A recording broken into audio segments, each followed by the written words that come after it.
আচ্ছা বলো তো, মেঘ বৃষ্টি সূর্য ছাড়া কি রংধনু তৈরি হয়? হয় না, তাই তো।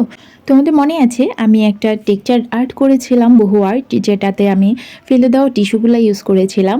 সেখানে আমার বেশ কিছু টিস্যু পেস্ট বেঁচে গিয়েছিল, যেগুলি আমি সংরক্ষণ করে রেখে দিয়েছি। এটা গত 1 থেকে দেড় মাস আগের কথা।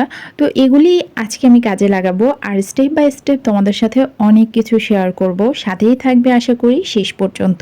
তো দেখতেই পেয়েছো, এটা হচ্ছে আমার বাটা জুতার যে প্যাকেটটা থাকে সেটা থেকে আমি রংধনু থিম নিয়ে রংধনুর সাথে রিলেটেড যেসব উপকরণ আছে, মানে হচ্ছে সূর্য, মেঘ, বৃষ্টিকণা সব কিছু একসাথে মিলে আমি ওয়াল হ্যাঙ্গিং তৈরি করব।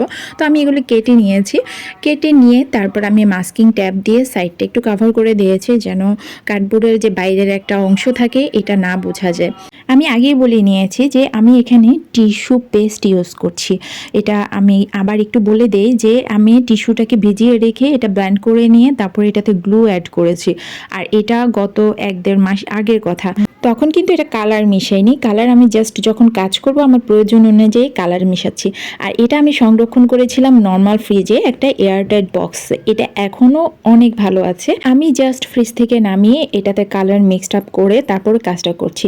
আরেকটা কথা, আমি এই কার্ডবোর্ডটার মধ্যে কিন্তু একটু গ্লু লাগিয়ে তারপরে এই টিস্যু পেস্টটা দিচ্ছি, আরও একটু ভালো ফলাফলের জন্য। অলরেডি এটাতে গ্লু অ্যাড করা আছে, তারপরও আবার একটু করে নিলাম। রংধনুটা শেষ করে এবার বৃষ্টিকণা আর হচ্ছে মেঘ, সূর্য এগুলি করব। তো আমি বৃষ্টিকণাটা করে নিচ্ছি একটু আকাশি কালার টাইপের একটা কালার দিয়ে। আর এখানে আমি আকাশি কালার আর হচ্ছে সাদাটাকে মিক্সড আপ করে এই মেঘটা তৈরি করছি।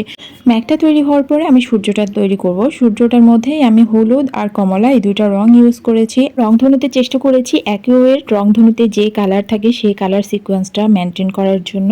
এখানে বেগুনি রংটা আমার ছিল না, সেই ক্ষেত্রে আমি বেগুনি রংটা লাল এবং নীল এই দুইটা কালারের মিশ্রণে তৈরি করে নিয়েছি। আর এখন আমার সবগুলি মোটামুটি রেডি হয়ে গিয়েছে। আমি ওভারনাইট এগুলো শুকাতে দিব। খুব ভালোভাবে শুকিয়ে যাওয়ার পরে আমি হট গ্লু দিয়ে ছোট ছোট ম্যাগগুলিকে রংধনুর সাথে লাগিয়ে দিয়েছি।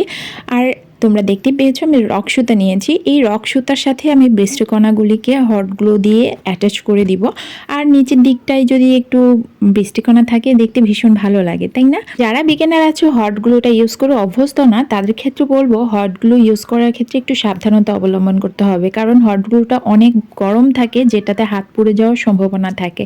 এবার আমি মাল্টিকালার পুঁতি আর পাল নিয়ে এগুলিকে একটু ডেকোরেশন করছি, মানে ঝুলানোর জন্য রেডি করছি। তোমাদের যদি কোনো ইনকোয়ারি থাকে আমাকে কমেন্ট বক্সে অবশ্যই জানাবে। আর আমার ভিডিওগুলি ভালো লাগলে অবশ্যই পাশে থেকে আমাকে সাপোর্ট করে যাবে। আর এইটা ফাইনাল লুকটা জাস্ট স্যাটিসফাইং। তোমাদের কেমন লেগেছে অবশ্যই জানাবে। আর নতুন নতুন ভিডিও দেখার জন্য সাথে থাকবে। দেখা হবে পরের ভিডিওতে।